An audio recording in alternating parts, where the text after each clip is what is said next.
கதையை சென்று அவர் ஒரு கவிஞனிடம் எடுத்து கூற, அந்த கவிஞன் ஞாபக நரைகள் என்ற தலைப்பின் கீழ் எழுதி தந்ததை உங்களுக்கு நான் தருகிறேன். கிராமத்துக்கு திரும்பி வந்த கிழவன் ஓடைக்கரை வழியே தன் பழைய காதலியின் புதைகுழியை தேடிப் போகிறான். ஒற்றையடி பாதையில் ஓர் மனித ஊர்வலம்.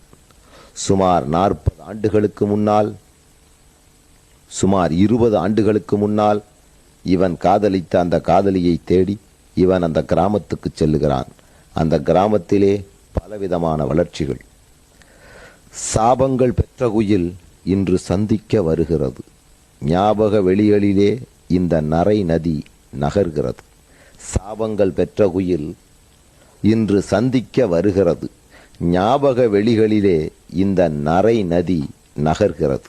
ஆமாம், அன்று அவருக்கு வயது 25 இருக்கும். சிறை புகுந்த போது 30 ஆண்டு காலம் அனுபவித்து 55 ஆண்டு காலம் கழித்து அவன் ஊருக்கு செல்லுகிறான். பழைய காதலியும் பழைய நினைவுகளையும் தாங்கிக் கொண்டு காதலியின் கல்லறையை நோக்கி அவன் செல்கின்றான். சுற்றுப்புறத்திலெல்லாம் இங்கே சூனியம் வசிக்குதடி, சுற்றுப்புறத்திலெல்லாம் இங்கே சூனியம் வசிக்குதடி, வற்றி போனதனால் நதிக்கும் வழுக்கை விழுந்ததடி. அந்த இளந்தென்னை மரத்தின் அடியில் இழந்து என்னை தந்து தவித்திருந்தேன், இன்று தனியே நினைத்து அழுதேன்.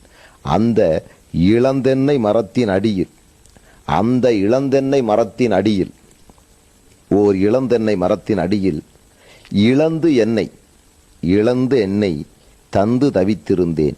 அந்த இளந்தென்னை மரத்தின் அடியில் இழந்து என்னை தந்து தவித்திருந்தேன், இன்று தனியே நினைத்து அழுதேன். இருதயம் கண்களிலே இன்று ஏறி துடிக்குதடி, இருவிழி நீர் உதிர்க்கும் அதற்கு இரத்த அடர்த்தியடி. இருதயம் கண்களிலே இன்று ஏறி துடிக்குதடி, இருவிழி நீர் உதிர்க்கும் அதற்கு இரத்த அடர்த்தியடி. ஓடை கரைமலர்கள் மண்ணில் உதிர்ந்து புதைந்ததென்ன, ஓடை கரைமலர்கள் மண்ணிலே உதிர்ந்து புதைந்ததென்ன, பேடை குயில் நினைவு என்னை பிழிந்து வதைப்பதென்ன. ஓடை கரைமலர்கள் மண்ணில் உதிர்ந்து புதைந்ததென்ன, அந்த பேடை குயிலின் நினைவு என்னை பிழிந்து வதைப்பதென்ன.